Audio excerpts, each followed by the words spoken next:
Hello. Hey, what's up? All right, Oh, nothing perfect. much. All right, looks like we're here. So just a second, let me just tweet it out and to go. Okay, cool.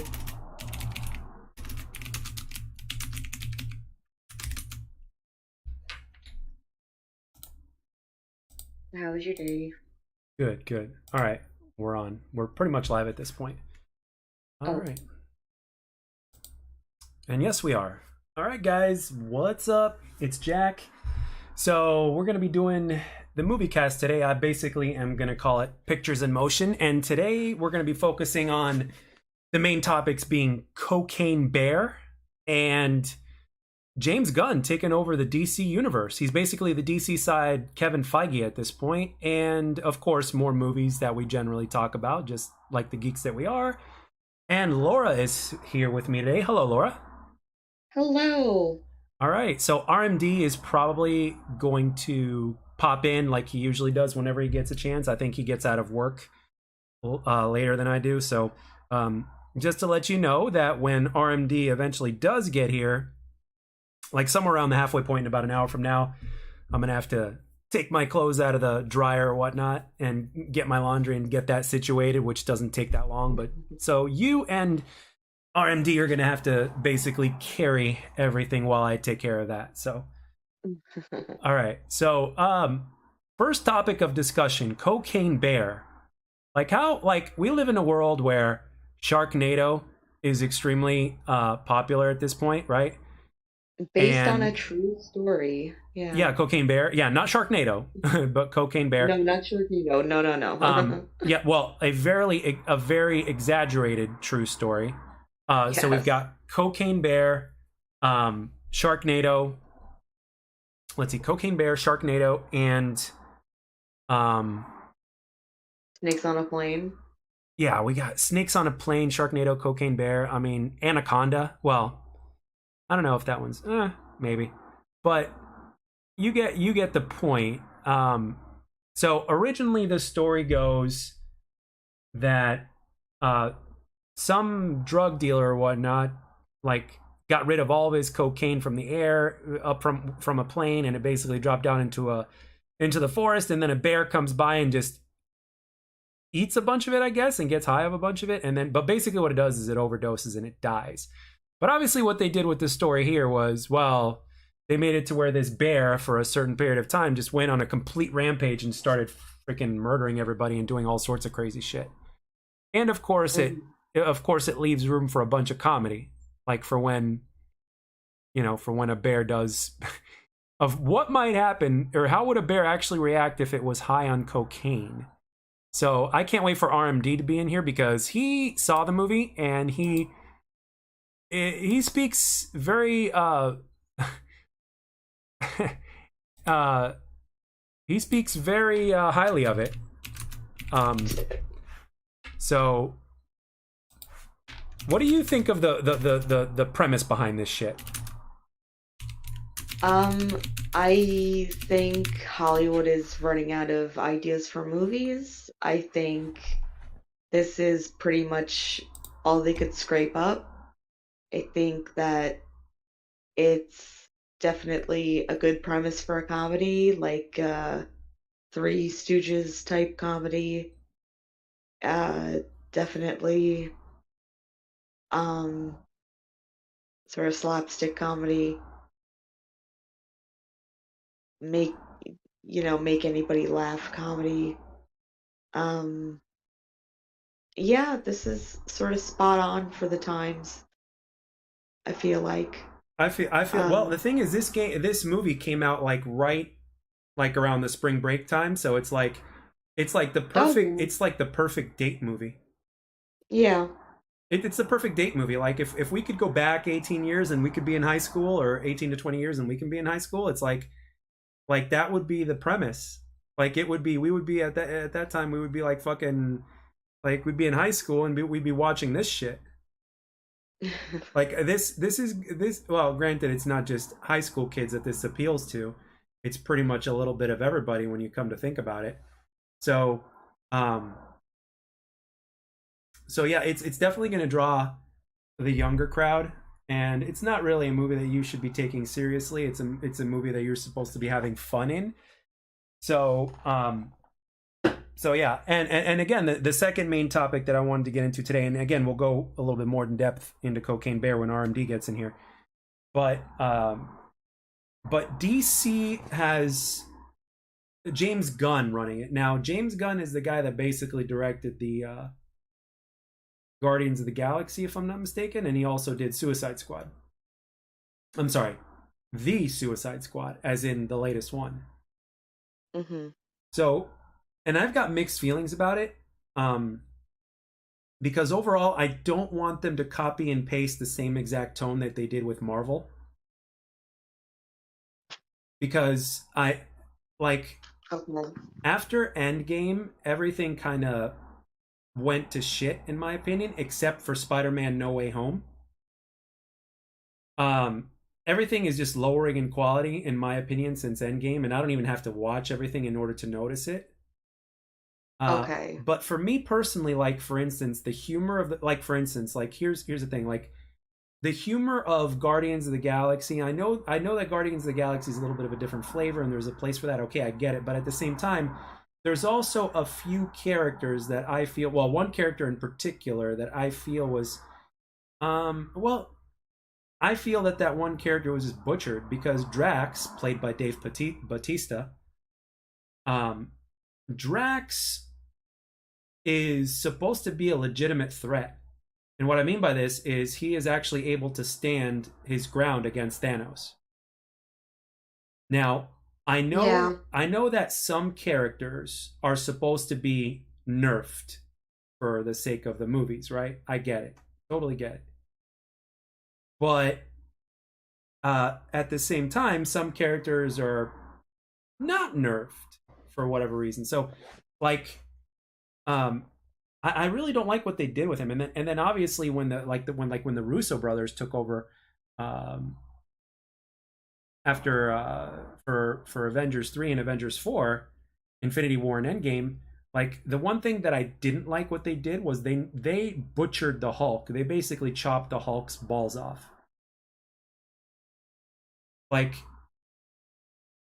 Hmm. I don't like that. Like Hulk was, the Hulk that we saw in Avengers 1 and 2, and then the Hulk that we saw in the one that Edward Norton did, which is canon. Like the reason why Edward Norton didn't reprise his role is because they wanted to hire somebody else because Edward Norton was quote unquote too hard to deal with. But he basically said, I just wanted a better script. And he's Hmm. not wrong. Because the Hulk that we saw in his version, and then the Hulk that we saw in Avengers 1 and the Hulk that we saw in Avengers 2 is basically the Hulk that Thanos was warned about. Like Okay.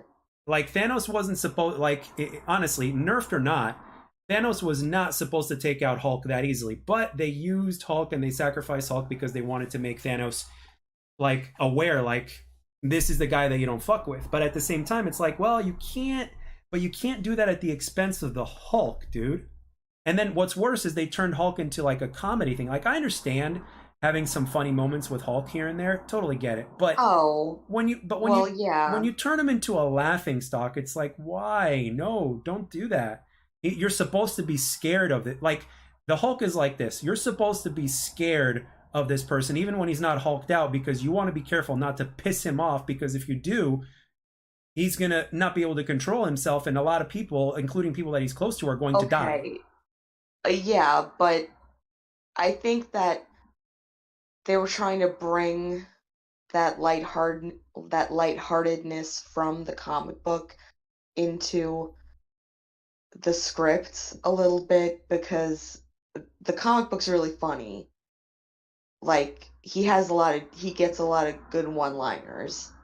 Um, but yeah, I understand what you're saying. I think they overdid it. You need to go like 70-30 with Hulk at most, as in 70% like watch the fuck out, and then up to 30% comedy at the most. And in my opinion, that's being generous because I mean his character is at the end of the day a scary character. Like even in the second one, like when there was even in the second Avengers where um And it just goes to show you about the writing and the producing and the people that are in charge of the movie overall.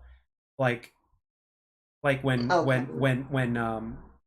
when Black Widow was talking to him about that and stuff like that and getting together with him, and he literally told her like, "Are you out of your mind?" You know, like he literally told her, he's like, "Are you nuts? Are you out of your mind?" It's um, and at the same time in Avengers Um, one and in Avengers two, like especially in the first Avengers, it was known that like this person is like you can't there's not much room to play with this person. There's hardly any room at all because it only takes all you have to do is piss him off and it's over. well, yeah, I understand your concerns with James Gunn, um, bringing lightheartedness to these characters that we love. I understand that, but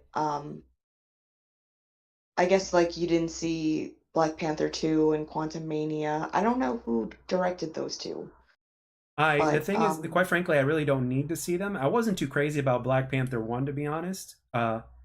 I understand its significance and its love, importance, but yeah. I didn't see like the biggest deal in the world with Black Panther 1, respectfully speaking. Um, Wakanda Forever I didn't want to see, and and on top of that, see, it I really was so sad and Quantum when Mania was obviously a disappointment. So it's like I don't have to see it. I um wasn't like beyond Endgame. I really wasn't that interested. And believe it or not, I wasn't even that interested in Thor because I knew that the direction that they were going in with Ragnarok, which was a good direction, and then they butchered it with comedy. So, but a lot of people like that, so it's like whatever. And then in the latest one, Love and Thunder, I knew I didn't have to see that because they turned it to like 20% serious and then 80% Thor comedy and all that other shit. So it's like it's not. No, it's not my type of see, Thor that I want to see. yes, that's the thing with the comic book too, is Thor's a lot of comedy too. Thor gets a lot of one-liners too, Yeah, and but you can't turn the entire film or the majority of the film into that. That's the problem. yeah, That's the problem. Like the source material of all these comics is very, most of them are very R-rated. And I I get that, and I'm understand. fine with that. But the thing is, like, I understand dialing it down to a PG-13 and stuff like. I get that, okay, and I understand why, and I understand that you could do a whole lot with that. But like when the thing is, they're obviously just trying to appeal to a certain type of audience. I I just don't. I understand. just don't Yeah. want. I just don't want that entire like. I feel that those because they've gone so much in that aspect, they misrepresent the character of who that character really is. Um, um, Well, I think with James Gunn, what I want to see is like what is going on right now with this alternate universe that's going on with the DC Comics with Batman and Catwoman. The graphic novel just came out and it's like an alternate universe. It must be Earth 1 or something where they're married and they have a daughter, Helena, and she becomes Batwoman, and um, uh, the first Robin, he becomes the police commissioner, and that's kind of like the direction that's like what I want to see, you know. right. I think. Well, I think what James Gunn is going to do is I think he's just going to like start from scratch. I think that's why he's going to recast Superman, obviously, which has already been announced. Henry Cavill will not be Hmm. making a return, so they're going to go with a younger Superman because they want to. It just makes sense because they want to start from scratch. I heard that, So, which means he's also going to cast a new Batman, obviously. Um, and those are your two crowning jewels, Batman and Superman, and then you basically go beyond that. But uh, at the end of the day, I'm excited. yeah, Yeah. I mean, I'm excited to the fact that it could be good, but if it goes too far and it ends up turning these characters into characters that are not taken so seriously, it's gonna ruin it for me personally because um, like for instance, when you talk to your average movie going audience, you know, I mean, everybody knows Batman, but at the same time, not everybody knows Batman. So they like most of your average movie going audience knows Batman. Like they're like, what's so special about Batman? Batman, well, he's rich, he's got money, and he's got all the gadgets. He's got all the cool gadgets and he's got money. Guy in a bat suit with a lot of money and the gadgets. That's how they see Batman. But Batman to this day has not been fully represented of what his true gift is, and that's his intelligence. Batman is the Tony Stark of the DC universe. Well, I think it's also his ethics that set him apart because in the comic books, in the Marvel universe, Tony Stark has like no ethics. He'll do anything for money. Yeah, he's also an alcoholic as well. Yeah, he's like trash. But, Batman has higher standards. Yeah, but when you're looking at intelligence and creating things from scratch and all that kind of stuff, like Batman's intelligence is around the same as Tony Stark's, give or take, depending on the way you look at it. And he's created everything himself, et cetera, et cetera, and is extremely smart and has answers and bails the Justice League out, even though he's got no powers of a Hmm. lot of hairy situations. So that has not been represented to this day, like not completely. Even in Pattinson's Batman, which the majority of the audience praises, because we've never gotten that kind of Batman before. Like we got a detective noir story, so and we've gotten a truly dark, representation of him. So, um, darker than any other representation that we've had, arguably. Hmm. And a lot of people praise that, including myself. However, there was also, in my opinion, a lot of things that were missing from the Batman, Robert Pattinson's Batman, and a lot of things that just I would have done differently. But at the same time, what do I know? Um, but Batman has yet to be represented wholeheartedly correctly, in my opinion. And with this, there's a chance that he could be, but I just hope and pray that it doesn't get taken to a point to where it gets to a point to where the character is not going to be seen as serious anymore. Because every single character in any comic book has, a lot of them have a flavor of comedy to them if you read that deep enough, or you can add things into the movie to bring a little humor out, but Hmm. not so much to where it's far off base. I mean, Drax was like the comedy relief of Guardians of the Galaxy many times, but Right. I mean that guy, they used that poor guy like a freaking what's it called, like a punching bag. Yeah, see, And like the comedy in Detective Comics is really dark, Selena. dark or dry. Well, well, it's really Selena and it's Jason. And it's Catwoman and it's um Robin, pretty much like making dry jabs at Batman, and he just takes it because he knows he, like 50 years of hanging out with them. Yeah. Um, Yeah. but for me personally, I hope he gets it done right. I mean, he's certainly capable of creating like R-rated stuff. I mean, he showed that off in the Suicide Squad. So, Yeah. and he can be really good with effects and action and stuff like that. So the potential is there, but I don't want him to go quote unquote Guardians of the Galaxy mode on it. Like that's all I No. ask is like, don't remember Guardians of the Galaxy is Guardians of the Galaxy. Marvel is Marvel, and they did what they did. Okay, what you did fit in fairly well. However, like DC is also DC. There's a reason why there's Marvel fans that stick with Marvel, and then there's DC fans that stick with DC.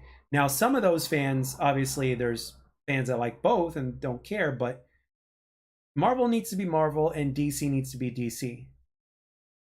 Like if you go Yeah. back, if you look at Justice League, the Justice League movie that came out in 2017, which Zack Snyder originally directed, and then what happened was his daughter committed suicide, and he basically stopped, and then Joss Whedon took over, and then people kept on saying, restore this, like what is it, the Snyder cut, Snyder cut, Snyder cut, Snyder cut, and then I guess Disney or I'm sorry, HBO Max gave Zack Snyder like $70 million or some shit like that to finish it. So when you look at Justice League, Joss Whedon's version, then you look at Zack Snyder's Justice League, they are two completely different films.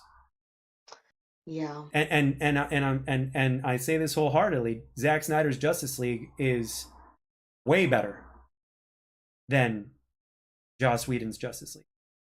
Mm-hmm. And if you look at what Joss Whedon added into the whole thing, it just didn't pair very well with the tone of those characters as Zack Snyder had set up. He basically injected some of that Marvel humor into that style of movie that another director originally started, which in my Mm-hmm. opinion is not good. And that's what I'm afraid of with James Gunn. It's like, does he want to do what Kevin Feige did with Marvel but do it with DC and implement that kind of DNA, or does he want to do that but like make it like in touch with what DC is? Well, I think James Gunn's really good at what he did with Guardians of the Galaxy. Like his research, 'cause like Guardians of the Galaxy is a lot of cheese, but like reading Detective Comics, understanding what's going on in Batman and Catwoman and Batman comics right now and in the past, that's probably going to be a lot of research for him. That's probably going to be a big commitment. I mean, he knows his You shit. may, There's no doubt about it that I believe that the man knows his shit. Like he knows these characters. I He's feel like actually going to direct the Superman movie. Like he's I directing it. like I I feel like because there is just so much source material. I feel like, it's gonna be, for me anyway, I feel like with that caliber of experience, the expectation is gonna be hard to not mess it up. I don't know. Yeah. I mean, we'll see. We'll see. I mean, optimistically speaking, it could be the best ever. And then but at the same time, we can't forget about some of the things that have already been done. But at the same time, we got to keep an open mind because that was Marvel. This is DC. Let's see what James Gunn does. I am curious enough to see what he does, and I really want to see like what he does with it. Yeah, I want to see what he does with it, and I want to see what um what things will be like. And I hope for the best. But at the same time, if they butcher some of the most iconic characters and one of my personal favorite characters for the sake of comedy or appealing to a certain demographic, it's like you know, I mean, I understand if your intentions are good, but it doesn't necessarily mean that it's always right. Like with all due respect to the late Joe Schumacher, like what he did, like Batman Forever wasn't as bad, but Batman and Robin, I mean, he just tried to entertain, but that movie was just like I mm. enjoy watching it for like if I feel like getting a good laugh or something like that, or if I want to see Uma Thurman act like a complete whore, I'll watch that. I'll watch that. But if I want to hear Arnold say a bunch of one-liners referring to ice, I'll watch that.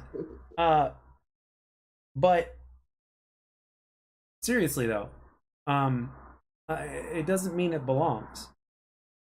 Yeah, If you're saying, okay, what I'm going to do is I'm going to recreate the Adam West show for today's time, and you make that clear, it's like, okay, fine. If that's your intention, if that's what you want to do, then okay, fine. But like, you know, um, and speaking of which, there was also Zack Snyder, I think yesterday or the day before, tweeted out a cryptic tweet, full circle, and it was the actor that played Darkseid basically said something along the lines of keep your eyes open or something like that. They might be teasing the fact that Zack Snyder might possibly be allowed and budgeted to finish his vision. In other words, what I'm saying is Justice League, Zack Snyder's Justice League Part 2, and then Zack Snyder's Justice League Part 3. That would be great. That would be That great would be because amazing. we get to possibly see an evil Superman. But here's the problem: Henry Cavill right now is focusing on the Warhammer video games or something like that, and I don't know if like if he's going to come back to do that. I mean, I don't. I mean, he could, I guess, if they asked him, if whatnot. I mean, sure, but um, I think he would do it because obviously it all with Henry Cavill. Most people didn't know who Henry Cavill was until Man of Steel. So No. if Zack Snyder were to call Henry Cavill and say, "Hey, would you come back and do two more movies with me?" I don't think Henry would say no because of the fact that Mm. Zack Snyder casted him, and with all due respect to Henry Cavill, we obviously know that he's got acting chops and he's able to be very versatile, and that's great. But so many people would not know of him, and he wouldn't have gotten his start if it wasn't for Man of Steel, despite the fact that he's been in a couple movies prior. But a lot of people didn't know of him, so um, I don't think Henry Cavill would say no. But Ben Affleck doesn't Mhm. ever. But Ben Affleck never wants to play Batman again. But like they asked him, even if he could direct it, like for you know, uh, he recently was asked, and he doesn't ever want to do it again. So there's a chance that they might have to recast Batman. And the Mhm. question is, like, if he doesn't want to, even if he doesn't want to just come back to play Batman, who do you recast? Mm. Who do you get to play that older Batman? I don't know. John Hamm would have been another. John Hamm would have been one of my picks for an older Batman. I was gonna say John Hamm. Yeah. John Hamm is. I mean, that's a good looking dude. Not gonna lie. He's a good looking dude, and he fills fits the part. Yeah. All he needs to do is bulk up. He can definitely act and play as Batman if he wanted to. Yeah. So like I like him. he wouldn't enjoy the bulk up process and all that kind of stuff, but I'm pretty sure he'd do it because around the time that where Ben Affleck was either announced or about the time or something like that when word came out, John Hamm was in the discussion. A lot of people were talking about John Hamm.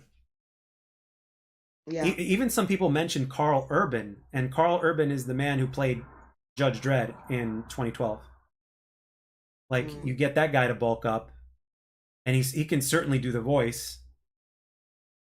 Right. So um,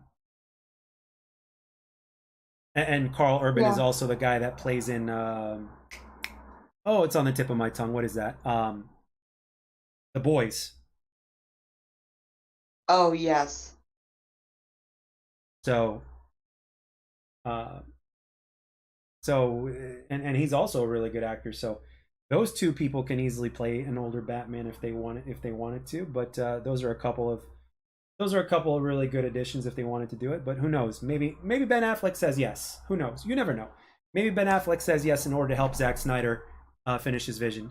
Because I think when Zack Snyder called everybody in, I don't think anybody that played the major roles that he asked to call in to do a couple of reshoots here and there or a couple of add-in shoots, I don't think they took a penny. They just came Mhm. in. He just had to pay for their flight or whatnot. I don't think they took a penny.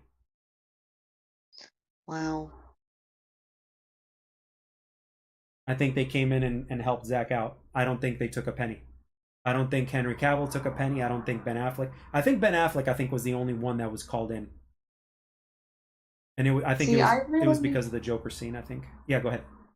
yeah, I really want to see the Justice League progress because I want to see them expand the Justice League. I want to see Brainiac and Supergirl, and I want to see them get together. I want to see the space station, because the Justice League they get a space station, because they expand so much, and I also want to see the Sandman come into the picture because he's part of the DC universe, and he also got greenlit by Netflix for a second season. They're gonna do um, Brief Lives and I forget the other You, did storyline, you know but that at the end? anyway. Did you know that at the end of Zack Snyder's Justice League, he was originally planning for Green Lantern to be in the film in the end instead of Martian Manhunter? I know. That was supposed to be Green Lantern, I know. and What a it pisses me off all because the executives didn't want it. Like even though he was able to finish his vision of that film, like he was still within limits. It's like he was planning originally to have Green Lantern, who was the only member of the original seven Justice League members that was missing. I know. And it was John Stewart. It wasn't Hal Jordan, it was John Stewart. Mm, And we haven't seen him. Other than the cartoon, the Justice League cartoon, we haven't seen um we haven't seen John Stewart. right. And I wanted to see John Stewart. That So really sucks. um so But who yeah, but there's so many characters I want to see. oh yeah, there's a lot of characters in that universe. A lot of them. So many characters But and so many good backstories too. I just want to see the story progress so bad. I So, saw a movie recently where it was an animated movie. Like the animated movies for Batman are really good for the most part. There was one mhm. where Catwoman and Batman finally got in the bedroom together, and he rolled over and she saw his back, and she was like, "Oh my god," because he has a lot of scars. Oh yeah, all the scar tissue. Yeah. And not only that, she actually gave him a few as well. So, um, It's funny because in the comic books, every time they're together, they always depict him with all these crazy scars all over the place. yeah, that's what makes the difference. Like Superman usually doesn't get a scratch on him, right? Obviously, yeah. So, the scars are all over that man in terms of Batman. Like, it's like, yeah. And I really want to see. I am curious to see what Pattinson does in the sequels and what direction they take those in. I am legitimately curious. I do have a few requests, but I am legitimately curious, and I do appreciate the fact that they're doing a detective noir story, and I do appreciate the fact that it's dark enough, and I appreciate the fact that it reminds me to a certain degree of the Batman animated series, because the Batman animated Hmm. series is like the best animated series ever. And rest in peace, Kevin Conroy. Um, Absolutely. uh, but and Pattinson has the acting chops. That's one thing I will say as well, is that he's definitely got the acting chops. Forget Twilight. That man has turned himself into a very good actor with all the other projects Yeah. he's done. Yeah. He was in a movie called The Lighthouse, Yeah, everybody talks about The Lighthouse. and that was really deep. It's Yeah, slow. It's slow to start, but yeah, it was very interesting. and it also ties in very very well with Joaquin Phoenix's Joker in terms of the tone. Hmm. Like in terms of the tone, Joaquin Phoenix's Joker matches Robert Pattinson's Batman like a glove. Hmm. So Okay, so like, who would you cast for the Joker? in James Gunn's or Pattinson's, Like up against Pattinson? he's already been cast. There's been a deleted scene. Oh, I forgot the name of the actor, but it was a fucked up scene, and it was definitely a different depiction of Joker, but it was kind of scary actually. You can look it up. It was actually supposed to be in the film, but for whatever reason they had to cut it out. because I was thinking like Jared Leto. Well, Jared Leto's already in Zack Snyder's Justice League in that universe, so they can't put him in Pattinson's. They're not gonna like cross over. Yeah, I mean, they because could. I Jared mean, Leto. right now with the Flash movie, there's already a crossover. Batman's Ben Affleck's Batman is in that movie. Yeah, because Jared Leto kind of scares the shit out of me. Yeah, no, he's a great actor. He's a great actor. Um, Yeah. um, like obviously the Flash movie in terms of what they're gonna do with that is gonna be, just to see Michael Keaton again. I know. So and Did you see the? Oh, we get sorry. to see how he's changed over the years, like how he's evolved as Batman. Yeah. So I was looking at McFarlane Toys, um, Todd McFarlane, creator of Spawn, he has a line of figurines and toys, and yeah, he has Michael Keaton as Batman, um, like as he is now with the gray hair, but it's back ordered already. It's not even released yet, and it's back ordered. Yeah, yeah, and we'll see what happens. Like according to Ben Affleck is in this movie like for 5 minutes, but apparently it's a very good 5 minutes. So we'll see. We'll see. Um, some people are speculating that maybe, just maybe, Bale's Batman would be in there, but I doubt it. But if he is, I would not, I would accept it with open arms if Bale's Batman is in The Flash. That Like, would be something. yeah, if Bale's Batman is in The Flash, I will accept it. I don't know. But, I think Christian Bale is too much of I don't know. He's like too fussy. well, he's also dedicated to Chris Nolan as well. So the only way he would come back to do it is if Chris were to come back and do it. All But right. and that's also the only reason why he was doing it in the first place. Like he heard that it was going to be darker and very interesting and centered around Batman himself, and then he also heard that Christopher Nolan was going to do it. So those two things right there are what tipped him to play the character. Hmm. But other than that, he wasn't going to do it. So and Christian Bale was fine doing. Um, he wasn't doing. Um, he was fine doing those indie films because he enjoyed his privacy and stuff like that.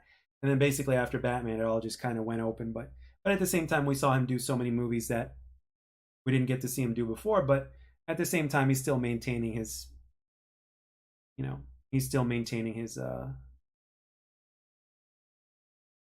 quietness or whatnot or his private life. So because there are actors that are able to do it and able to maintain it. So there's always that. Yeah. I don't know. He's got like a temper. Yeah, he does. Yeah. So I don't know. Yeah, he does. He definitely has a temper. He's definitely got the temper going on, but he's what happened was there was like the story behind Terminator Salvation. What happened in the behind the scenes over there? Yeah, and also like there was another story like he got married and he like threw his mom and his sister out of the wedding. I don't know. I just thought it was really weird. Hmm. Yeah, I just thought it was like okay.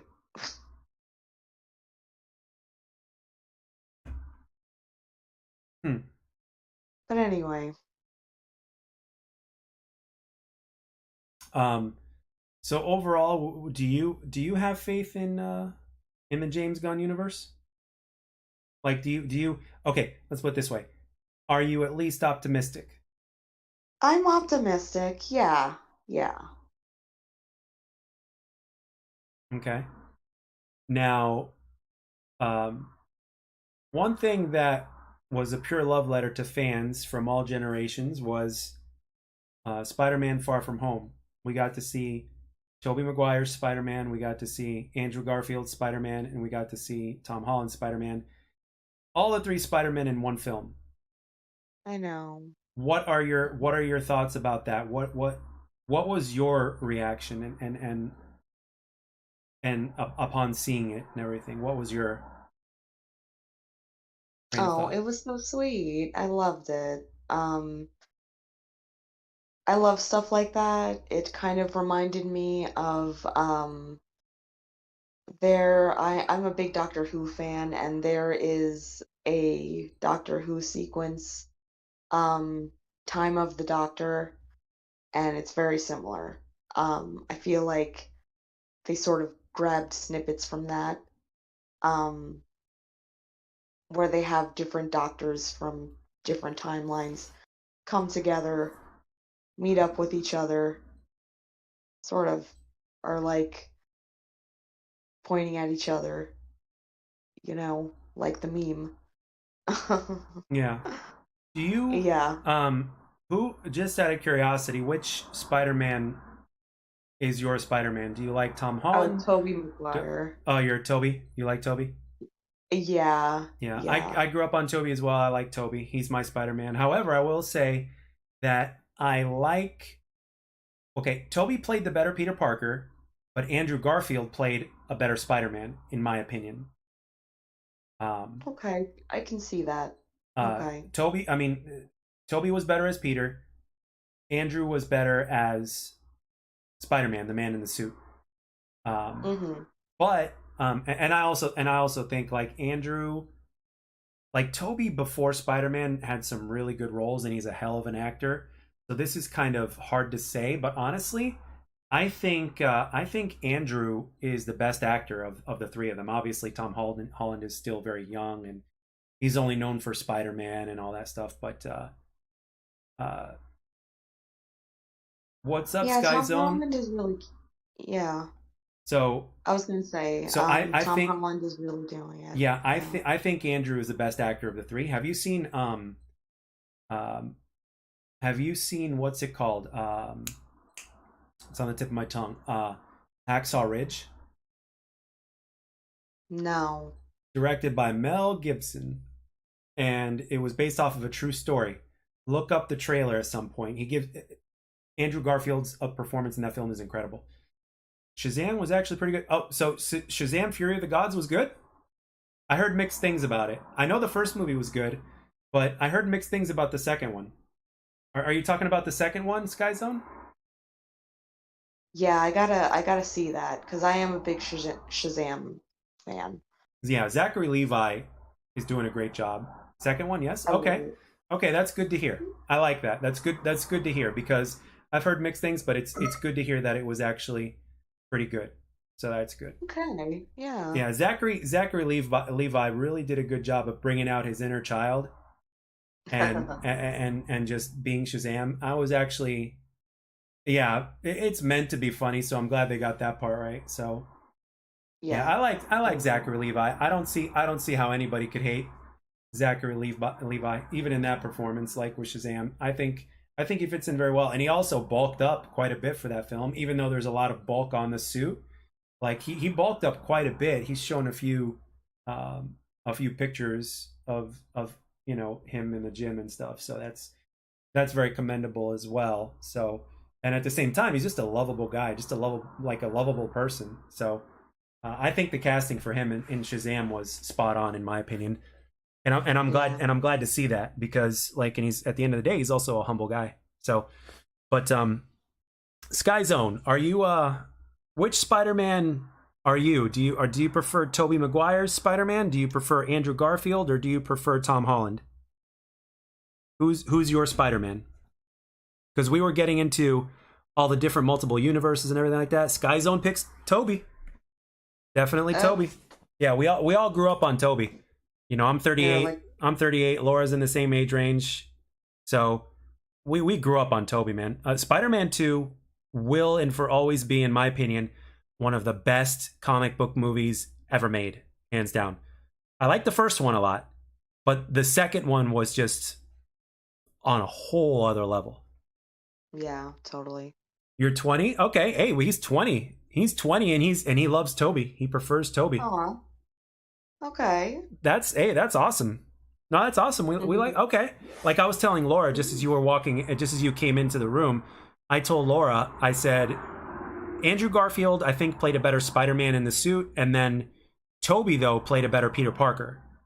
But obviously that's debatable and that's subjective. But that was just the way I saw it. But in terms of Peter, Toby really nailed it. Really nailed it. And the fact that we might get a fourth one with him in it is is a good thing. I Yeah. think I think he said that he's open to doing it as long as Sam Raimi is up for it because they obviously did the first three together. So I full heartedly support that. Like I would love to see Toby come back. Like I would absolutely love to see Toby come back. And when you saw Spider-Man No Way Home and they all hugged and embraced in that scene, that to me was like nearly tear jerking right Mm, there. I And know. it was so genuine too. It might have even been improv. You never know, but it was so on point. Like I've seen reaction videos, theater reaction videos of that part of many parts, but of that part, and they were just like the whole crowd just went nuts when those three embraced. You know. And the fact that Oh, Toby was the older Spider-Man, and yeah, I mean it was yeah. No Way Home was an accomplishment that was like No Way Home is not going to be forgotten anytime soon. I hope to a certain degree the same level of love and passion is given to the Flash because we get to see Michael Keaton again. Ben Affleck's Batman is in it from what we've seen so far, and uh, I doubt Christian Bale's Batman's going to be in it, but regardless, even if he's not, it's all good. I love yeah. I just love watching the old school heroes making an appearance again. And Me too. you never know who else you might see. Really, that's the beauty of these types of movies. You never know who you might see. And for me, the fact that Keaton is there is worth the price of admission alone. Yes, I mean, absolutely. and he's not in and I seriously doubt he's in it for just 5 minutes either. So I mean, he's gotta be in it for longer than that. yeah. There's no way it's just 5 minutes. No. Um, Sky Zone, did you see Cocaine Bear? Because you're also of that age. Laura and I were talking about how that movie is like the perfect date movie and the perfect movie for high school and college kids. Oh, you haven't seen Cocaine Bear? Okay. Um, Cocaine Bear is like in the world of Sharknado and all the other stuff. Yeah, I heard it was good too. I mean, I can't wait till RMD. Hopefully, he'll show up in the podcast because I don't know. I guess he's doing some stuff, but hopefully RMD steps in because he saw it and he thinks the world of it. So he thinks the world of it. So um, loosely based off of a true story. um, Yeah. but uh, but yeah, just thinking about. Let's see. I saw a thing somewhere of a gator doing meth. Oh Oh, shit. geez. Yeah, I mean, Florida man. uh. Let me tell you, my goodness, I love. Um, yeah, it's yeah. I mean, Sky Zone. The thing about these types of movies is it really is the type of movie where you go on a date and you're like in high school or college or I mean pretty much anybody can do it regardless of age and just kind of enjoy it and not take it seriously. That's which is what game like which is what like some video games are supposed to be. It's like you just play it, you don't take it seriously. It's like whatever. So, but yeah, Flash is definitely a movie to be looked forward to. Hopefully, Hopefully, what Zack Snyder is teasing is that we get to see a Justice League parts 2 and 3. Zack Snyder's Justice League parts 2 and 3. I would love to see that. Did you see that, Sky Zone? Did you watch Zack Snyder's Justice League? All 4 hours of it? And just to be fair, I'm going to say it here. Put myself on the spot. Yes, I did watch all 4 hours in Me in one too. shot. So, oh, you just started. If you got HBO Max, my friend, it's on HBO Max, and I highly recommend you watch it. It's way different than the Justice League. Last of Yeah. it, Last of Us HBO show was good. Really, the thing is, I have a PS4 and it's under my bed right now. I have a PS4 and I have not played Last of Us 1 or 2. I kind of know the story, kind of like the premise, but I've never played it. Like my big thing as far as PlayStation recently has been Crash, God of War, Crash, and Spyro, which is another reason why I'm excited for uh, Don't Be Slacking. You should. You know what? I probably should. I probably should. Is it fair? Is it obviously you've obviously Sky Zone you've played the games, I'm assuming. So is it loyal to the games?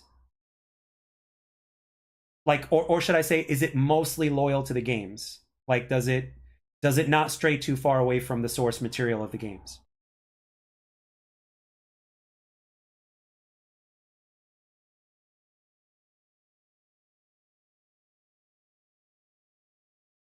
Yes, they add more stuff in the shows. Yeah, that's no surprise there. Yeah, they can't. That's the thing that we were talking about earlier. Is like they can't copy and paste because, um, because it would be too predictable and everybody would know what would happen and such. So Yeah. I think the only form of show or movie that you could copy from the source material without changing anything would be like a movie about Jesus. Yeah, But they've been successful. yeah, Yeah. but other than that, I'd say to keep the unpredictability going. I heard season 5 of Stranger Things is coming in 2024. You know what? Sky Me Zone. too. Let me tell you. For another thing that I want to say is that, man, one of these days when I get Half Ton Hammer on here, like you guys are gonna really enjoy talking about this stuff because he's a big fan of that show, and Oh, love Stranger Things. he not only is a big fan of that show, he's also about like horror games and stuff like that, and he plays a multitude of games. Like even though I'm playing a lot of multitude of games nowadays, and yes, I've recently started Hogwarts Legacy finally. Um, Oh, okay. yeah, I did that yesterday. Um, Cool. I have to say that I'm very like, oh man, the audience, you guys here, whoever comes in the chat or whoever listens to videos or afterwards, he's gonna love it. So playing through Dead Space, the remake, yeah, Dead Space is the Dead Space remake. From everything that I've seen, is a complete love letter, like a complete love letter. They need to bring back a lot more remasters that we grew up playing, and at the same time, like the games that I grew up playing that you haven't played. Um, so uh, it's gonna be amazing. So, oh, okay, on the channel you're playing through, yeah, dude, that's definitely a playthrough type of game. Are you playing it on the hardest difficulty? Because I know a lot of people are doing that lately.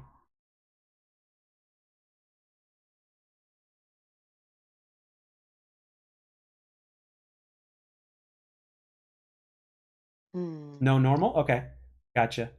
No, it's all good. It's all about the experience first and foremost. I'm telling you, like I'm a sucker for like old school stuff that I grew up playing. So trust me when I tell you, like when the Activision Blizzard deal goes through and when Microsoft acquires them, it's I can't wait for a lot of those OG games to show up on Game Pass, man. I'm telling you. And at the same time, PlayStation's got a lot of really good shit going on. So there's that as well. Oh, that deal is definitely still going, yeah. And it's gonna pass. It's likely to pass. It's been about a year since they announced it. About a year since they announced it, man. If things go as well as planned, it's going to be finalized in April to June, July at the latest. Like I want to see like all those Crash Bandicoots show up on Game Pass. The older Call of Duties, obviously, but like the old Crash Bandicoots and all that other stuff. I want that shit showing up. So, but that's me. And of course, the Blizzard games, and it's like the catalog is going to be huge. Game Pass's value is going to go up. So, and then Sony on their end, they're going to make. Obviously, you got Spider-Man 2 coming out and all that stuff. So do you think? What do you think of? Like, do you think we're going to get something along the lines of Tom Holland being more like the Spider-Man that we see in the games now? Because the Spider-Man that we see in the games is more experienced. So, Hmm. and they're making the second one now. Obviously, that's set to be coming out, I think, this year. So I wonder if Tom Holland's version of Spider-Man now is going to be a lot like the Spider-Man that we're seeing in games. Like, because Yeah. the Spider-Man that we're seeing now, you know, which consoles would have 60 FPS on all games, but I don't think it's possible. Yeah, I mean, that breaks my heart too, Sky Zone. Trust me. I want, especially the new consoles now. I mean, the absolute lowest should be 60. Hmm. I agree. I agree. 60 should be the standard, but casual gamers really do prefer like the graphics, and they can't tell a difference in frame rates, at least not that much. Well, maybe they can, but they don't. Not a form of attention. I'm gonna go grab some water from the fridge. I'll be right back. You guys talk, and I'll be right Oh back. yeah, sure. You guys talk. Let's see here.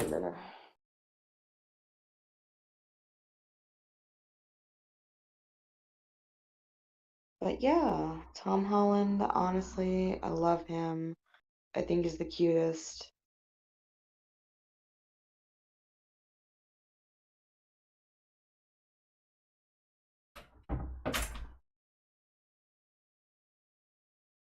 On PC, yeah. Let's see. My monitor is, let's see, I see 60 up to 120. Yep, my monitor is 165 on PC. Yeah. I've got two monitors here. One of them is 240 hertz at 1080. And then the one that I'm using now for the stream is it's either 144 or 165, the top. I think 144 is the top, but it goes up to 1440p. But yeah, I agree. I 100% agree, Skyzone. 60 should be the limit, man. I mean, 60 should be the absolute minimum, no matter what. I mean, when you get games like Starfield or whatnot, I mean, if I have to go down to 720 in order to get 60 frames, I would do it. I would do it. I would.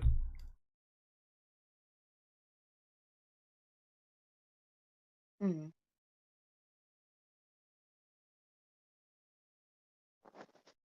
Your phone is 120? Holy shit. Yeah. I think from a development standpoint, Skyzone, I think from a development standpoint, to get the frames up, I think it just takes a shit ton of time and optimization. Again, I'm not a dev, so I don't understand the technical sides of it. But as far as I understand, it takes a shit ton of time. So the problem is like, do you remember? Now I know you're young, and God bless you. I mean, I would love to be 20 again. Um, I will tell you that there's a game. I'm going to give you a good example of this, and I'm going to use an old school game. Well, it's not old school, but it came out in 2002. So there's a game called Mortal Kombat Deadly Alliance, also known as Mortal Kombat 5, and it was the first full 100% 3D experience Mortal Kombat game, right? So, um, uh, and basically they had to build an engine from the ground up to do that, right? Because it was a completely different engine. But what happened was, because they had a certain period of time to make the game, other parts of the game suffered in terms of content. So even though the game played well 3D wise, there were some forms of content that had to be cut simply because of all the time that they had to put into making the engine from the ground up. So I think it's similar with that. Why did people hate DC versus MK? Well, it depends on who you talk to. I think people hated DC versus MK because when you have MK thrown into the mix, people are expecting the full-on violence and gore and all that shit. However, a lot of people still like MK versus DC because it was the first fighting game to implement a full-on story mode. I mean, MK versus DC came out obviously before Mortal Kombat 9. So MK versus DC, if you think about it, was that game that set the first example. And when they implemented the story mode that they did for MKDC into Mortal Kombat 9, obviously people loved it. I mean, the story mode was great, and the fact that you actually had two story modes, because you had the DC side and you had the MK side. So, so yeah, I mean, it depends on who you talk to. Some people will love any iteration or versus game no matter what, but other people will not. And then some people at the same time just didn't like the fighting game mechanics as well. Yes, the way they add DLC characters, yes. They've added Freddy, they've added Jason, they've added Leatherface, they've added the Ninja Turtles in Injustice. They've added who else did they add? Alien, Predator, Terminator, RoboCop, Spawn. Did they? I don't think did they add Hellboy? They added Hellboy in Injustice, right? Did they? Or was that, or is that a character that they haven't added in yet? I don't know. By the way, they're rebooting Hellboy again. I heard Oh, that they're really? doing that in the movie, yeah. Because the new iteration, they didn't like that. It kind of sucks that Ron Perlman never got to do part 3. But Yeah. But yeah, they're redoing they're starting up Hellboy again, and they have a good director from what I understand. So hopefully they'll it'll be good because Interesting. Hellboy has a very loyal fan base. Yeah, I collected Hellboy for a little bit. Yeah, I have Hellboy, you some. gotta admit though, Sky Zone, Hellboy has a very loyal fan base, and if it's good, then it's gonna rock if it's good. But we'll see. We'll see. I know they're gonna get the look right, but we do know that the movie doesn't have to be R rated in order for it to be good. Although it's preferably R rated, but again, it doesn't have to be in order for it to be good if they do it right. So, um, so I would love to see what they do with that. Yeah. I would love to see that. I would love to see it. I would love to see it. And at the same time, Sky Zone. What do you think of James Gunn taking over the DC universe now? That's what I want to know. I would love to get other people's perspectives on that Mhm. because we were having a whole discussion about this earlier, me and Laura. And if RMD steps in at any point in time, I know he's going to be all about that. He's going to want his own 2 cents.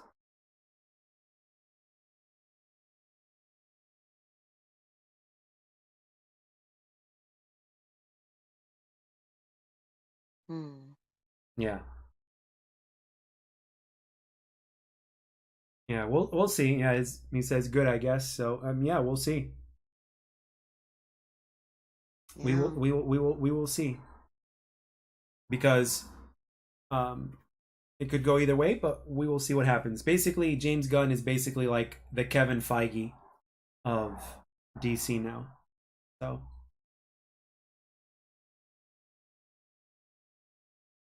Hmm. and Cocaine Bear, I guess, is the perfect. Cocaine Bear, I guess, is the perfect. What's it called? Date night movie. Spring break movie.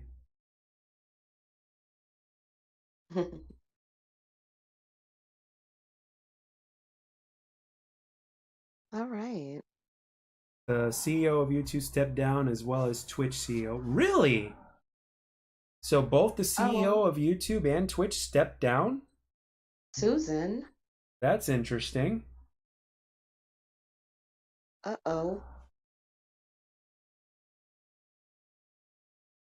That's interesting. What is going on with that? I'm actually like, huh. Interesting. So, wow. What do you man, now they're Yeah. making now they're making good changes. Okay. Okay. If it's for the better, then okay. We'll see. Yeah, I never liked Susan Wojnacki or whatever her last name was. I have no idea. I never really Yeah, looked I never really looked that deep into it. mm, Like I was always the guy like I've recently become a little bit more educated on YouTube, but I don't look that deep into it. I seriously all I do is make I just make videos and post them. And that's it. I there understood. I don't spend too much time like with some of the other stuff, so I don't know. Yeah, I don't know. She did some weird photo shoot for Vogue that was like all stiff and awkward, and I don't know, it was just like painful. Yeah. I don't know.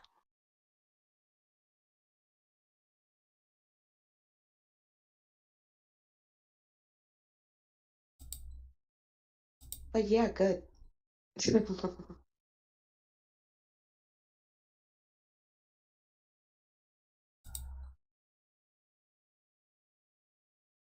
I mean,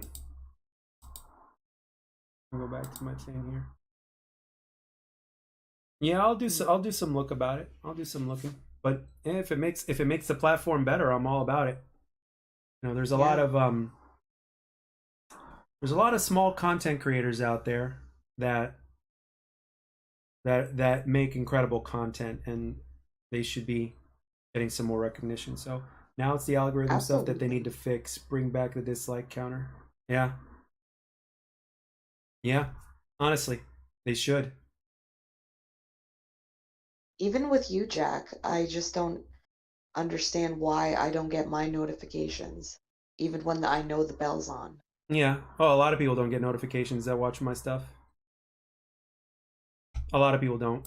You're not the only one.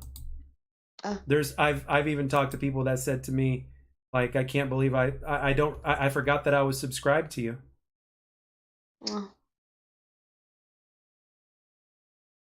And that's what they said. Like, it's like I totally forgot. And then I saw this on, like, he didn't. I don't think he said notifications. I think he said something along the lines of, um,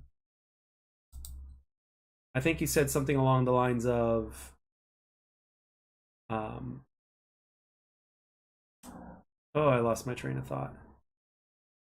Something what? along Like the it lines popped of, up like, on my. I don't remember. I haven't seen any of your videos for a long time. Yeah. Like, you probably saw it on like the search or something, and not the search, but recommendeds maybe. Mm, I know. Skyzone, It's hard. how's your channel coming along, man? You keeping a certain amount of consistency going? Are you getting it done? You making it happen?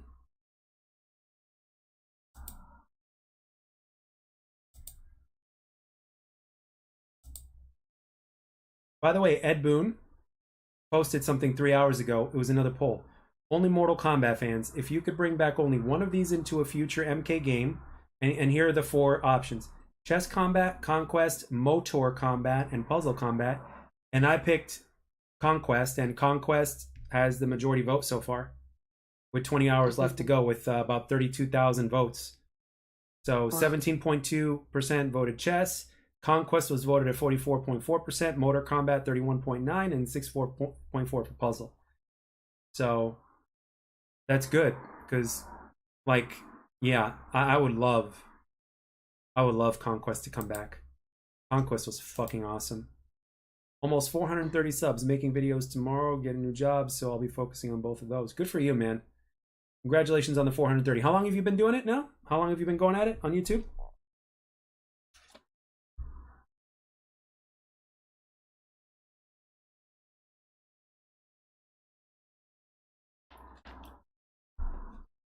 3 years? Yeah. Yeah, mm, I could totally understand that. Totally understand that. But yeah, hopefully with these changes on with the YouTube and everything like that, hopefully it'll help you get noticed even more, which will be great. Because like I was saying, there's a lot of small content creators out there that make really good content. Like gold.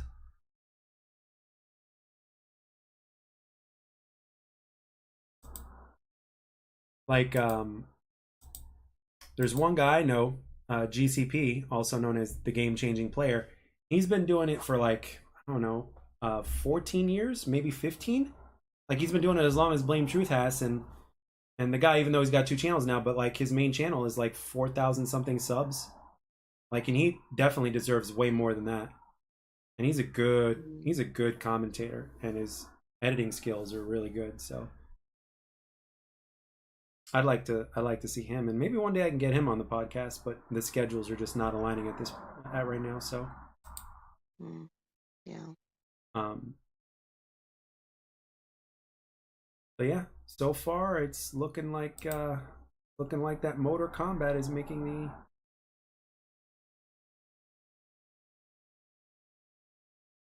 Yeah. Oh Mm, wait, it says 20 hours left, but yeah, 3 hours to go. Yeah. So okay. Yeah. It's mm, looks like Conquest is in the lead right now, and good because I want that to be in the lead. I want mhm. Conquest to come back. Basically, that's what I meant. So of your logo and banner. Let's see here. Hold on a second.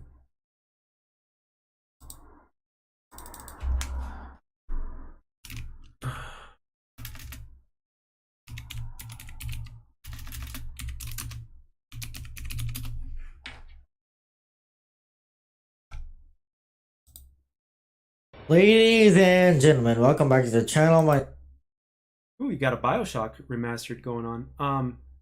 I like it. It's simple. It's pretty simple. I like it. It's clean. The art is good. I like it. And the colors are nice too. Similar to me. Red, white, and black. No, I like it. Mhm. Pretty damn solid. And thumbnails are solid. Way better than my thumbnails, especially when I was first starting out. So, and you got a good amount of views for a channel your size. So that's good. And obviously your commentaries are clean because of the sound being clean and everything like that. Yeah, no. You seem to be doing everything just right. Nice. Yeah.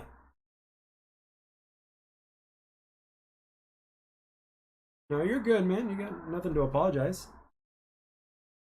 As long as it's clean, that's what matters about that. So, if the sound is nice and clear and the quality is good, that's hey, you're good. You're good. The software comes second. The number one thing is just to put yourself out there and to do with what you like. So, um, that's it. And then after that, you can always upgrade your stuff, but ultimately, it's about the quality of the content. And if you could do at least 720 at 60 or something like that, or 720p, you're good. And if your sound is clear, you're good. And if you have basic editing skills, you're good. You could build off of that, and then eventually, when you've got the budget to be able to do so, then you can upgrade. But in terms of your hardware and software, if need be. So no, your ducks seem to be all in a row in terms of what you're trying to do. So I didn't have a damn clue of what the hell I was doing. So right now I have a clue, but I still don't know what the hell I'm doing. Oh,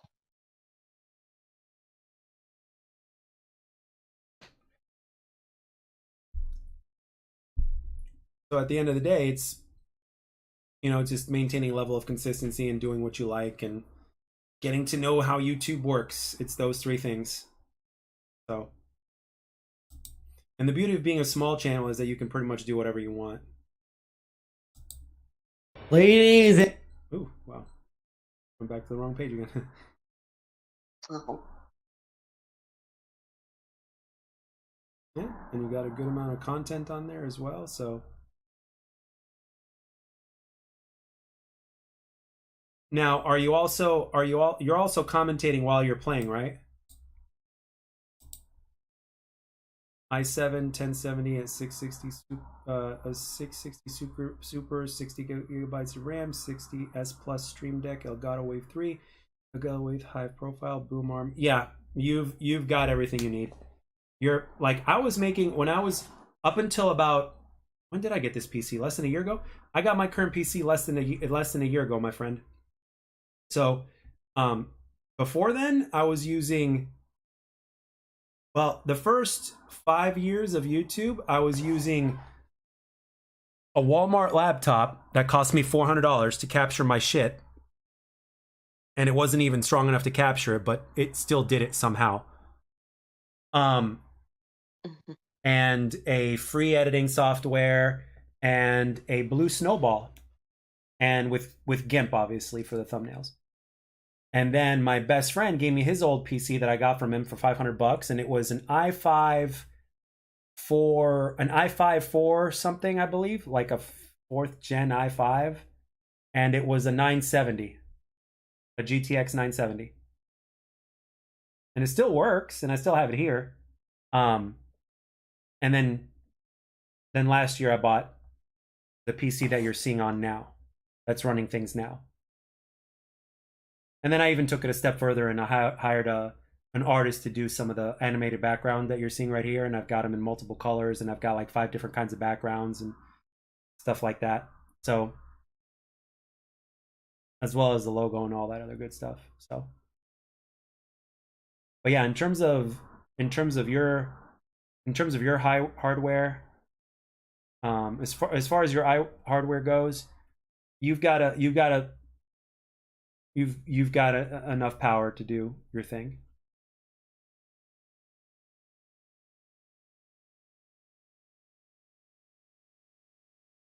Hmm.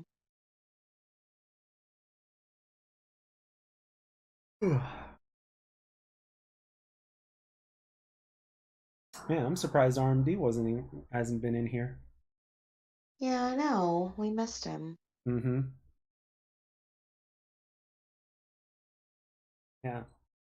So, but but yeah, you definitely got your stuff down pretty good, and on top of that, you're young, so yeah, just enjoy it and have fun and experiment. That's what I would do. I wish I started at 20 instead of 30, but I didn't know. I had no idea. Mm. I had no idea. A lot of people just had no idea. Um, yeah, I wanted R&D to come in and give us some spoilers on the new Scream movie. Yeah, or some cocaine bear. Yeah.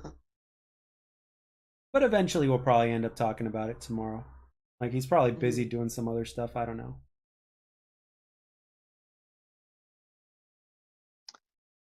Okay. Yeah. Hmm. Man, time always flies when I do these things. I'm gonna have to go get my laundry too. Time always flies. Seriously, I love it. It's been an hour and 16 minutes. Damn. I love it. This is what I want. This is what I want. This is what I want. Want to have some fun. So All right. maybe we should get Sky Zone to be a part of the co-host as well. We should get him here as a guest every so often. What do you think, Sky Zone? I'm not sure if you're a Yeah. metalhead, but I heard of a song that was talking about pizza and how pineapple doesn't belong on it. Ha! Let me tell you, I respect people's opinion on whether or not they like pineapple on pizza, but I'm just going to make you aware now that I am one of the people that loves pineapple on pizza. I love my sweet and savory. And the thing is, I don't eat pineapple on anything else. Like I don't want pineapple on anything else, but I will take pineapple on my pizza. Like if you were to say, yeah, pepperoni, bacon, and oh yeah, some pineapple. I mean, I'm all about it. And plus those savory toppings go really well with that pineapple. Like give me a nice ass pizza with like give me like light sauce, a good amount of cheese, and give me some meat and veggies, and then throw some pineapple on there. I'm all about it. I'm all about it. The pineapple really brings out a difference in the flavor and stuff. And you know what the funny thing is, as far as junk food pizza goes, I obviously like, good pizza, like good pizza, to where you go to a pizzeria and you get the real good shit. But as far as junk food pizza goes, I'm a fan of Jet's Pizza, and they're actually building one right across the street from where I live, Laura. Like when I had COVID, I was I ordered 3 times from Jets, I know. and and they had to come in from further away. But thankfully, it was close enough to where they could still come to me. But right now, they got one building across the street from where I live, so it's like, oh yeah. So, and at work today, I mean, and I had a great day at work today from a money making perspective and everything. I mean, just overall, it was a great day. So it was a great fucking day. So, and then obviously I hadn't eaten and I was really hungry, so yeah, I treated myself as well. So it was like, plus I've been losing weight, so it's like, yeah, I could eat this, and that. And let me tell you, if there's some junk food that you haven't had in a while, and then all of a sudden you let yourself have it, oh man, is that a treat? And it's not like I went all the way junk with it or anything like that, but just like the additions of a few foods that you don't normally have on a regular basis that you throw into the mix, just so good. Oh yeah. I work in a very chill environment. Everyone is nice, including your boss. Yeah, that's a blessing, my friend. Sky Zone, that is a blessing. I've got 2 jobs, and both of my bosses are cool. Thank God. Both of my bosses are great. I like both of my bosses. They're very supportive. very nice people, very understanding, very communicative. Like, and my boss has somewhat like I understand him and I understand his demeanor. That's one of the reasons why we get along so well. But the thing is, at the end of the shift, like even today, I mean, today I was the one that had the most sales today, and he told every shift he's like, "Thank you," and I'm like, "No, thank you." So he's like, "How much did you sell today?" And I'm like, "Well, I was on the floor for like 5.5 hours, and I sold just under $1,500 today." So, Wow. and in my line of work, that's good. They've even let me listen on both sides of headphones. Yeah. At my one job, which is a different kind of job, it's more chill in terms of the job itself. Um, as long as I've got one ear open, I put my earphones on, and sometimes I'll listen to music while I work, and I'm not being micromanaged. As long as my shit gets done, and it's great. I could watch a podcast. I can listen to something. I could, you know, listen to playthroughs. I Hmm. can listen to interviews, podcasts, all that shit. I'm all about it. And no, yeah. So yeah, both sides for you. Yeah, but yeah, because the thing is, I have to talk to people at times. Sometimes they might need to ask me questions and stuff like that, or I might need to help them. So if they call my name, I have to be able to hear them. So, and I'm more productive than I ever was. So they're not saying shit about it. Um, so it's really cool. So I like it. Even though I work, I don't work crazy hours like I used to back in the day, but I am working every day. I've been working every day for almost 3 months now, every day of the week. But I'm putting in a maximum of like 48 hours a week, which in my opinion is better than working 60 or more hours, but having one day off a week. You know, it gets Mm. spread out a lot better. Keeps the flow Yeah. going. It keeps the flow going. You know what I mean? Because if I did that, I wouldn't have the energy to do this show today. Yeah. So, Absolutely.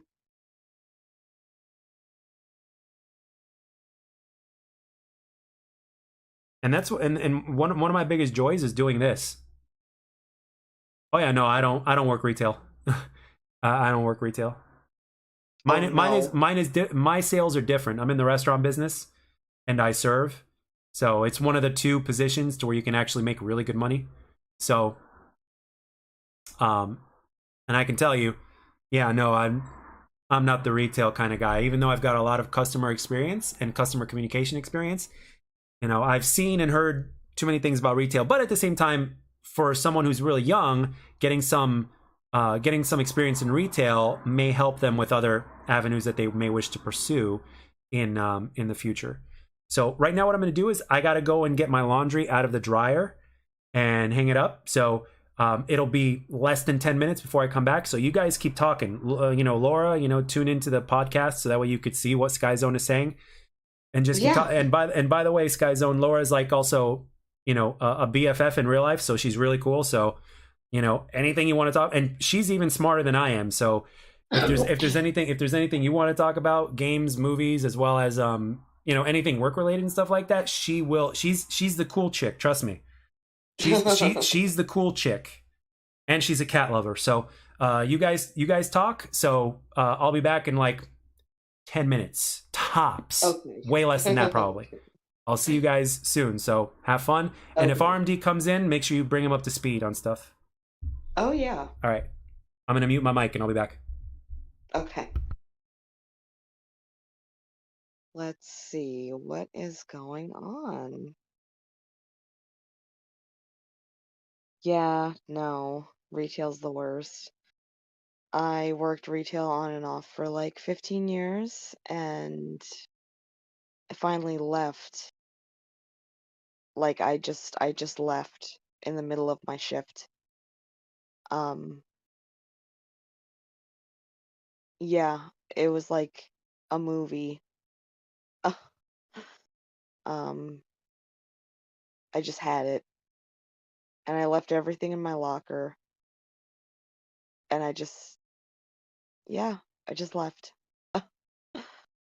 Um the worst. Just the worst experiences. So yeah.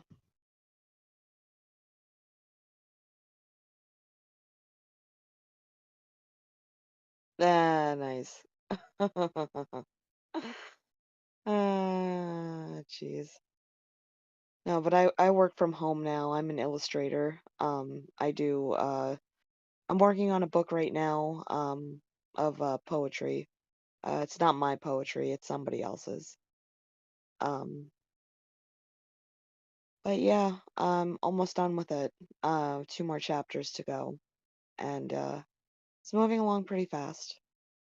So, um, but yeah, yeah, I can't wait for it to be done. I can't wait to see it in print, you know, just to see it complete is just to hold it in my hands. I'm just like, oh, see it done finally will be a big accomplishment. I'm aiming for April,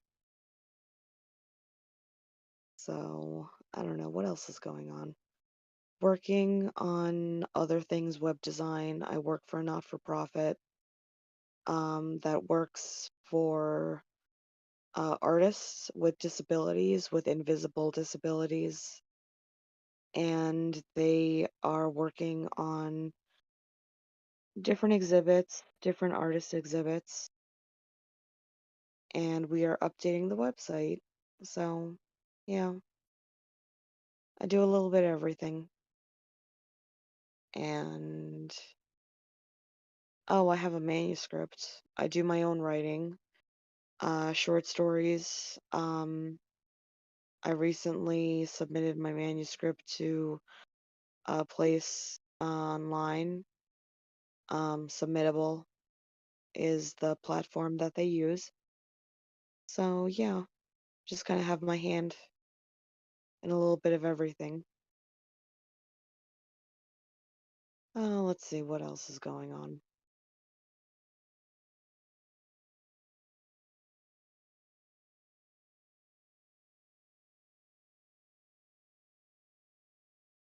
Oh, oh,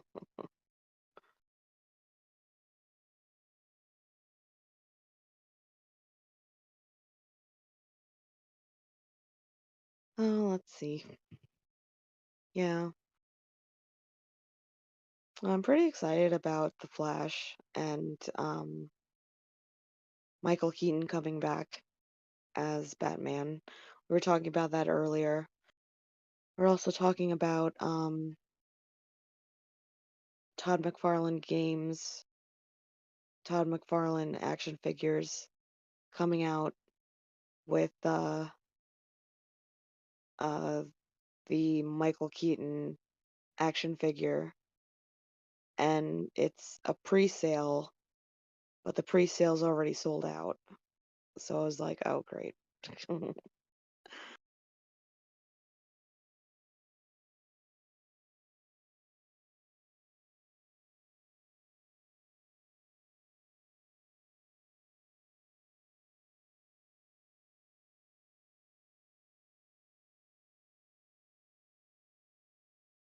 But yeah, I've been collecting Detective Comics for a long time, probably since 1990, I don't know, 1993.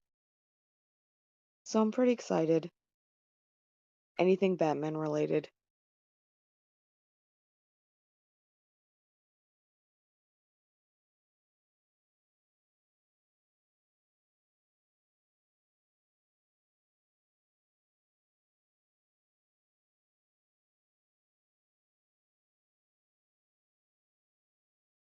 Oh, I see.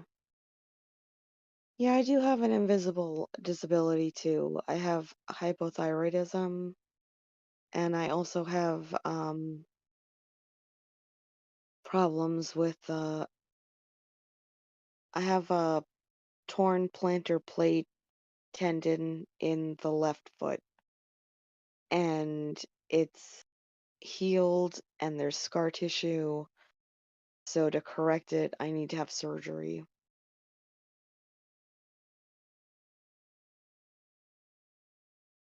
Yeah, see, I walk okay. It's just that when I stand in one place, it hurts, like, after maybe 5 minutes or so. But yeah, I've been told that I have to have surgery on it. And it's just something that I've been putting off.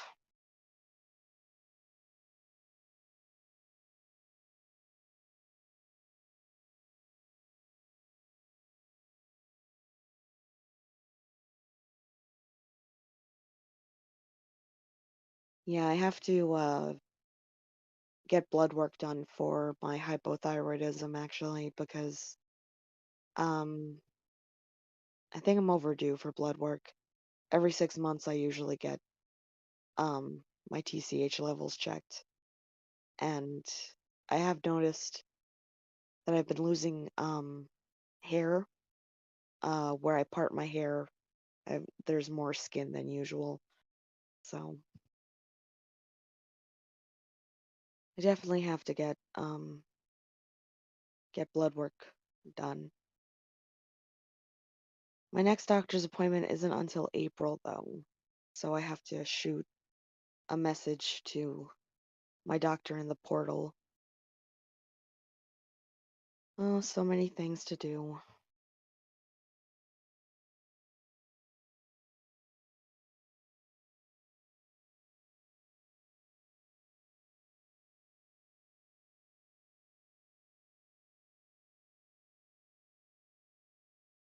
But yeah, um,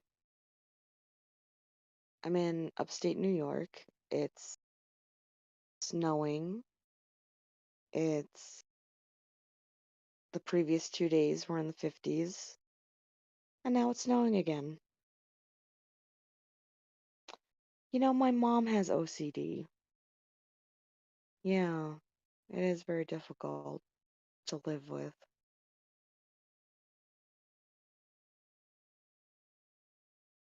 Oh, I see. Yeah, my half brother lives in, well, he used to live in California.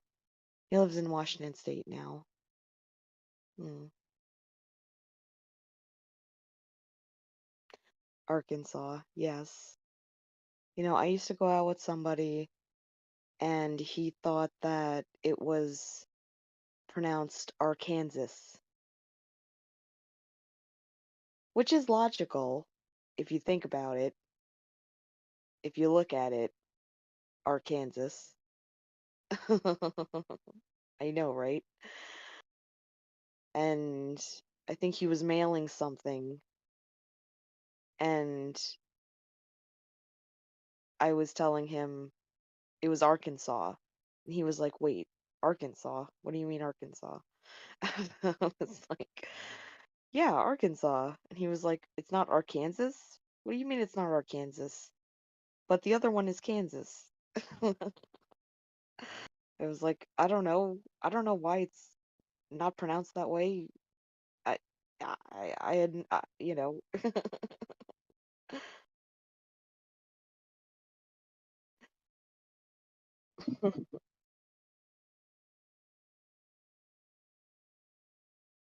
my friend he was from Pakistan and he just like he learned English from a teacher who was from England. So I guess his pronunciations were just totally different. Like,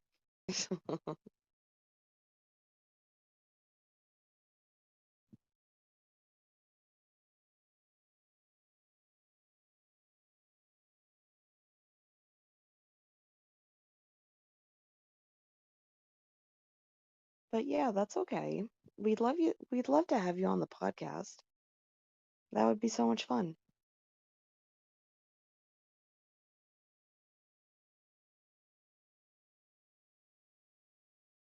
Yeah, we use the Discord server. Yeah.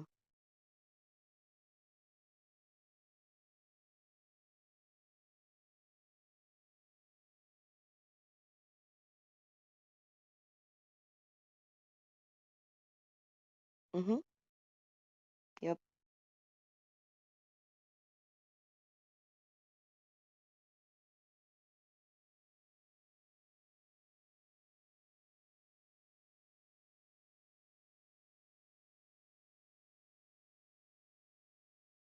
Oh, what's up?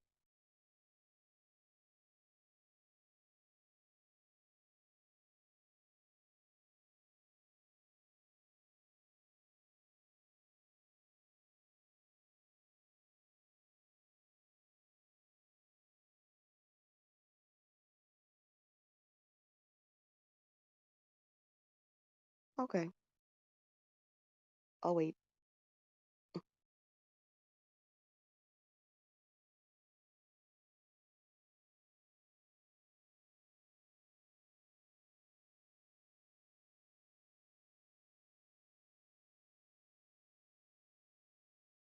So yeah, um, I don't know. New York is crazy. Weather is weird. Um, I don't know what else to talk about here. Um, hmm.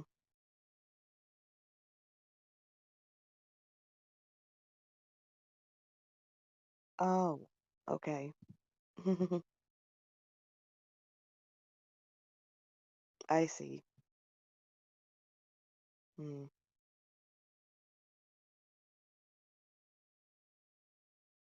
Yeah, I don't think he. Yeah.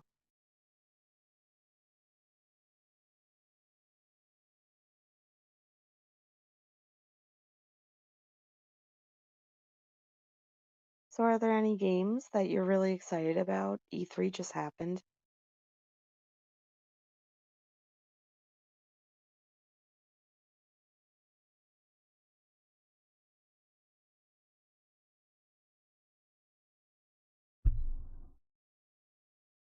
All right, I'm back.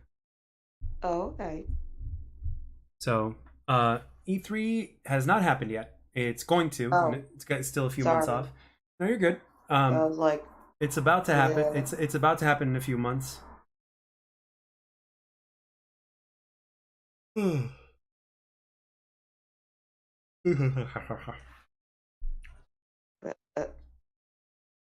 uh, Zebra technology? Cool.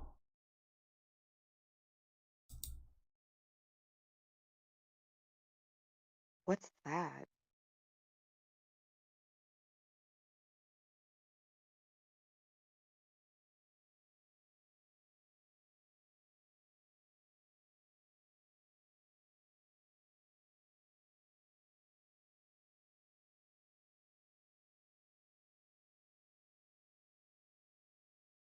Interesting.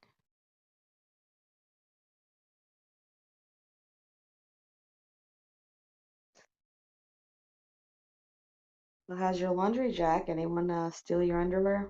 Nope. Nope. It was all intact. It was all there. All done. Don't have to worry about it for a while, for a little while. So glad I got that done. Nice.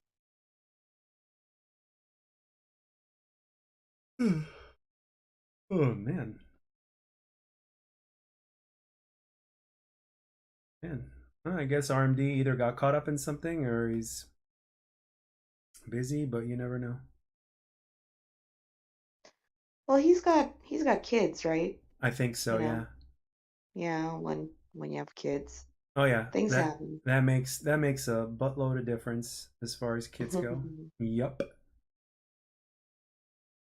Um. So one thing I've always wanted to do now that Sky Zone is here, we have somebody in the chat and it's Sky Zone. So one thing I've always wanted to do is, well, Sky Zone, since you're the only one in the chat right now, so tomorrow I'm gonna have we're gonna do another podcast tomorrow around the same time and everything like that, either 9 or 10 p.m. Eastern time, which is my time. Um, the question I have for you is, what color background would you like to see tomorrow? Like right now, we got the pink one going on, right? We got the pink theme. So, what color theme would you like to see tomorrow? Or in other words, what color theme would you want to see the next podcast in? It's 11 there. Okay, yeah. Right here, it's 12:20. So I'm on Eastern time. So red and black. Go figure. Okay. All right. All right. Red and black it is. we'll get that going on the next time. And I kind of should have known that because of your colors and stuff.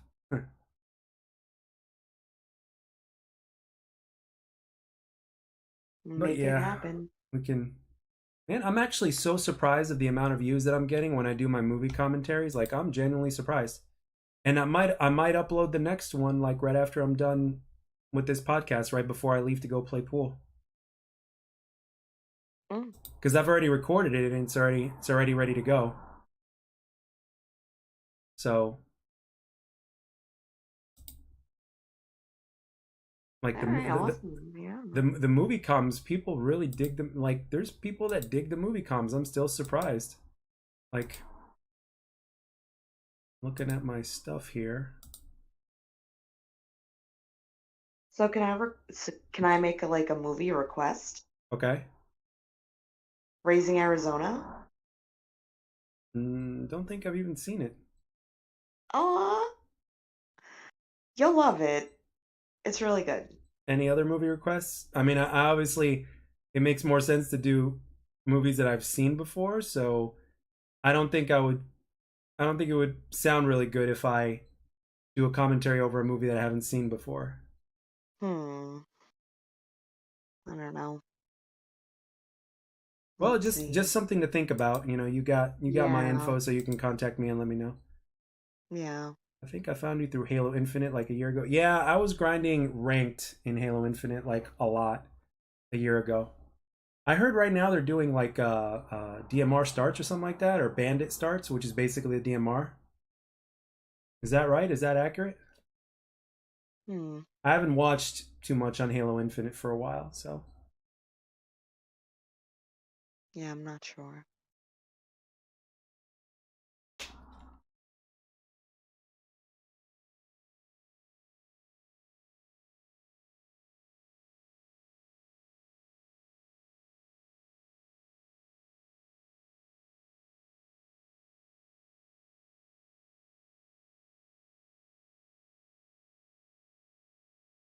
let's Hmm. see. Like, I'm still surprised. Like, let's see. The American Psycho movie com got 81 views. Uh, Batman 1989 got 68. Twister got 59. I mean, seriously, like, and my regular comms are getting lower than that. So it's like, okay, that says a lot. I mean, the only time I go more than that is when I talk about Call of Duty, but I'm not doing that anymore. So hardly ever do that anymore. So it's like, wow.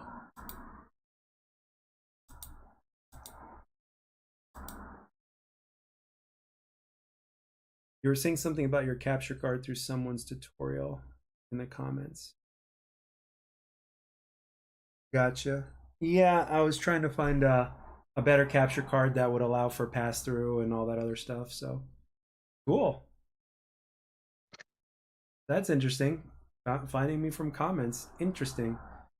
Yeah, and I've been going out at this for like almost 8 years next month. So Oh. yeah, it was yeah, I needed at least 120 hertz pass through because I wanted to play at 120 hertz while recording at least 60. So yeah, I had the right to I had to make sure that the capture card that I was upgrading to allowed for such a thing. So because I needed to get hardware because I had just gotten Hmm. the Series X at the time, so I wanted to be able to play at 120 hertz while recording at 60. So I wanted to make sure I had the right capture card Okay. and all that good stuff. So and I did a shit ton of research and it wasn't all cut and dry. It wasn't so clear. And then found a video that explained it and wham bam. Then after that, it was all over. I went to Best Buy, got the capture card, and the rest was history. There's even a capture card, an external now that allows for a capture of. I'm sorry, not for a capture, but pass through of 240 hertz, and you can record at even higher quality.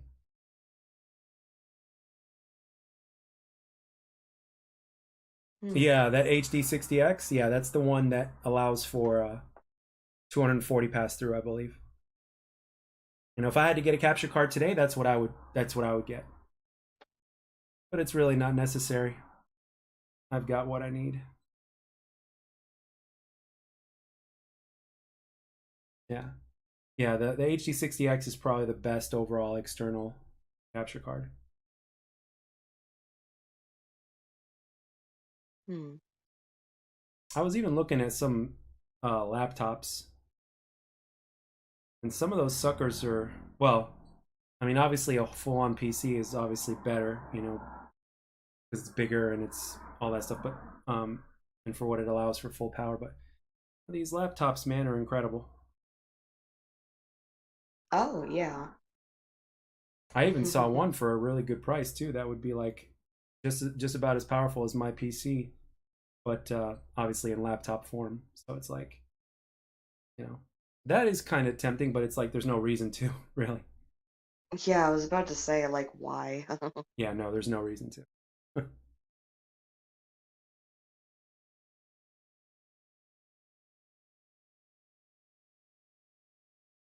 But Sky Zone, you got me on Twitter, my friend.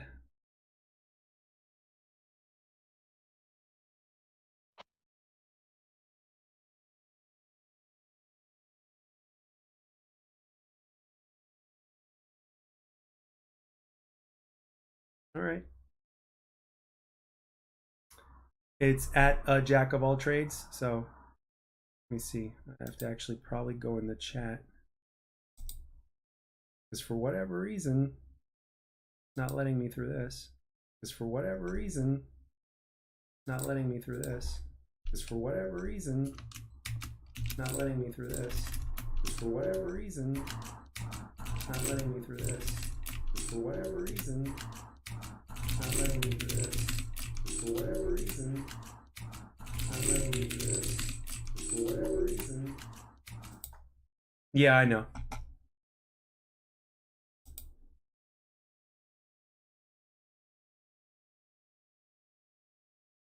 I know. Lots has changed since Elon got Twitter. So, Mm.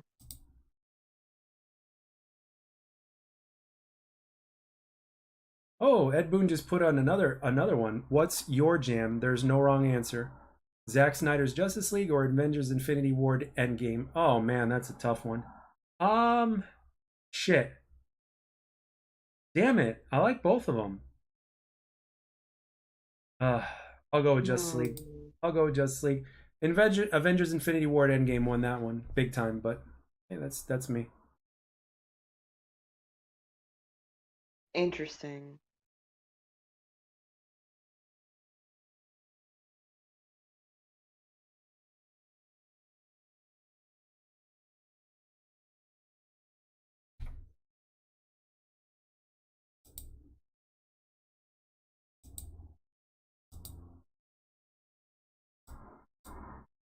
Well, all right.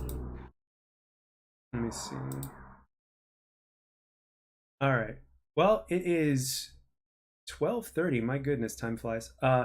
It's 12:30, so going at it for almost 2 hours. RMD's not here yet, and I know it's getting a little late for Laura, so and I'm gonna head over to the pool hall and put some balls in holes. So, but maybe tomorrow we can have it last just a little bit longer. So, um, so I'm gonna end the stream here, my friend, and you got me on Twitter, and yes, you need to sleep. Don't we all? But and yeah, no, I haven't set up my bot. Not here on YouTube at least. But yeah. Um but anyway, I am gonna call it here. And Sky Zone, thank you very much for stopping by. Laura, thank you for co-hosting with me as always. Of Hopefully course. hopefully tomorrow we can get RMD to step in here and he can tell us more about Cocaine Bear as well as some of the other stuff. So all right. Enjoy the rest of your Saturday, and I will talk to you later. Thank you, Sky Zone, for stopping by, and I'll see you soon, man. Have a good night. Good night.